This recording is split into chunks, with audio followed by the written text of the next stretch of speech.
Você já se perguntou o que acontece quando dois gigantes se encontram no palco mais selvagem do mundo?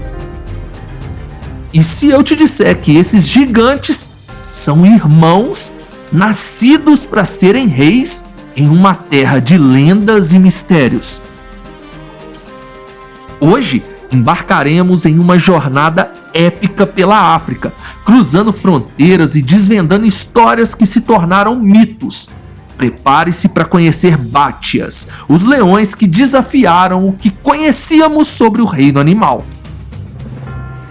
Esse é o Ordinário Selvagem, e se você tem fome de aventura, sede de conhecimento e um coração pulsando por histórias inesquecíveis, então você está no lugar certo.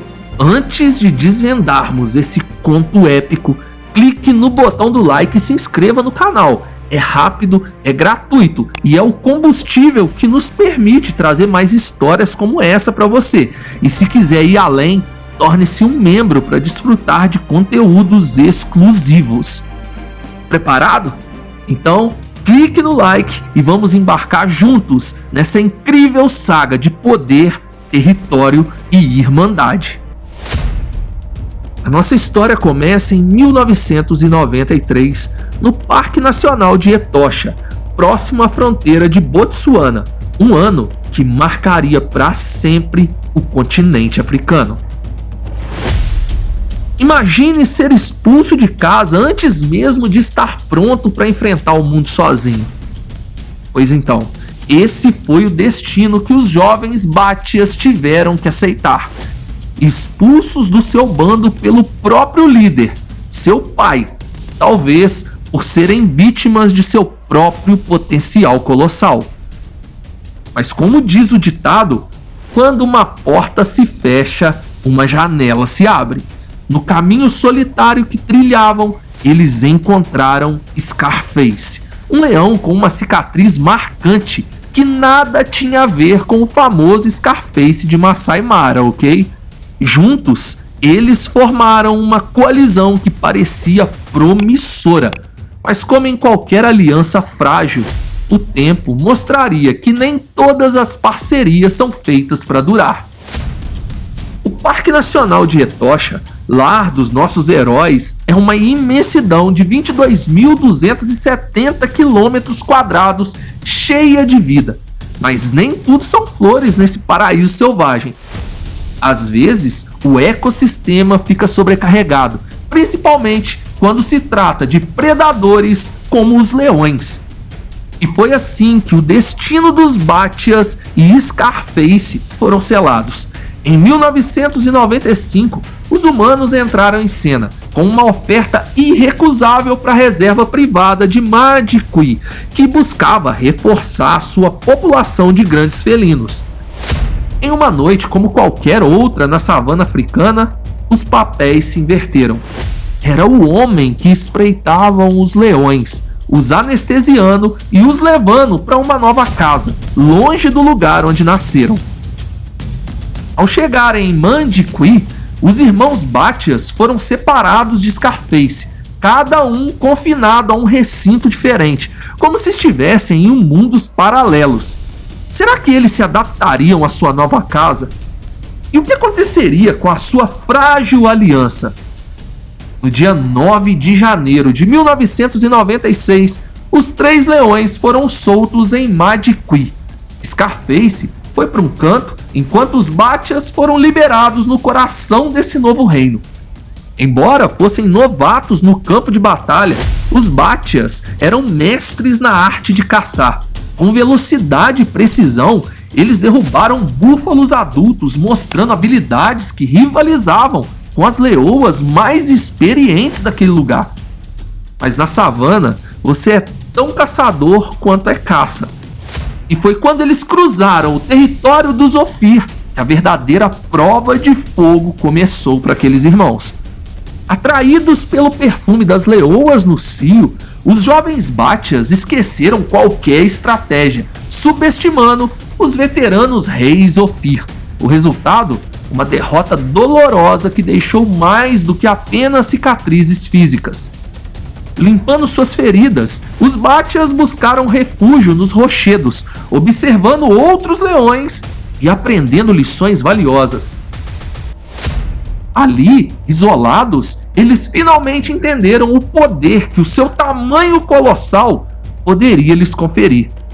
E então, como se o destino os chamasse, eles avistaram o rosto familiar. Era Scarface, agora um rei com seu próprio bando. Seria essa a oportunidade para uma aliança renovada? Mas o sabor do poder, meu amigo, é viciante. E Scarface não estava disposto a dividir o seu reinado, mesmo com antigos aliados. A amizade havia sido substituída por uma sede insaciável de domínio. Scarface os recebeu com um rugido e uma violência que cortaram fundo. Os Bátias recuaram, mas a dor da traição era algo que nenhum rugido poderia expressar. Era como se o próprio destino lhes desse uma bofetada. Mas os Bátias não iriam se submeter, não, nunca. Com a fúria de quem teve tudo tirado, eles dominaram Scarface, o tornando um mero espectador enquanto subjugavam as suas leoas. De jovens ingênuos, tornaram-se reis com um apetite insaciável por poder. Mas ainda havia contas a acertar, e eles então partiram em direção ao território dos Ophir. Como um golpe do acaso, um dos Bátias e um dos Ophir se encontraram à beira de um rio, e o que se seguiu foi uma batalha tão brutal que a própria reserva teve que intervir. Os trabalhadores da reserva precisaram recolher os leões feridos para tratar seus ferimentos. Naquele momento, a reserva não poderia, de forma alguma, correr o risco de perder outros leões. Não até que novos exemplares chegassem, e isso ainda levaria semanas. E por 2 semanas, o Bátia solitário abandonou sua sede de vingança, numa busca desesperada pelo irmão que ele não sabia, mas estava sendo tratado pelos trabalhadores da reserva. E quando o reencontro finalmente aconteceu, era como se o tempo tivesse parado. Leões novos chegaram, filhotes nasceram, mas nos corações dos Bátias só havia espaço para uma coisa: vingança. E não foi uma vingança qualquer, foi um massacre meticulosamente orquestrado. Em poucos meses, os Bátias não apenas vingaram suas derrotas, mas impuseram um reinado de terror naquelas terras. Nenhum leão ousava cruzar suas fronteiras e o legado dos Bátias foi selado em sangue e glória. Em 2005, Carmen, uma experiente guia da reserva de Sabi Sandi, chegou a Madikwi para treinar a nova equipe. O que ela não esperava era encontrar leões que desafiariam a sua percepção de grandiosidade. Ao avistar os Bátias, Carmen ficou atônita. Eles eram titãs entre os leões, verdadeiras anomalias da natureza, tal qual o lendário leão Mifune, um colosso que aterrorizou a região da Zâmbia na década de 90, ceifando diversas vidas humanas. Carmen teve a honra de participar do processo de monitoramento dos Bátias, e as medidas confirmaram: eles eram excepcionais, até mesmo em comparação com os maiores leões já registrados na história humana. Em geral, leões na natureza pesam até 230 quilos. Os Bátias eram uma exceção, pesando 248 quilos e medindo mais de 3 metros. 3 metros e 18 centímetros para sermos mais exatos. Talvez fosse algo nas terras de sua origem. E quem aqui já ouviu falar de Sekekama, o leão colossal de Botsuana? Sekekama habitou uma região que faz fronteira com o local de nascimento dos Bátias. Talvez a grandiosidade dos Bátias seja um eco desse legado distante. Mas até os mais grandiosos impérios caem. E em 2008, o ciclo da vida fechou para os Bátias. Ambos os leões Bátias perderam suas vidas em episódios distintos enquanto caçavam búfalos. Eles tinham cumprido seus papéis como os reis indomáveis e jamais esquecidos de Madikwi. E assim termina a nossa saga épica dos Bátias. Queremos saber o que você achou dessa incrível história. Deixe seu comentário abaixo, clique no like e se você ainda não é inscrito, junte-se a nós para mais histórias que vão além do imaginável. Obrigado por assistir, até a próxima, pessoal.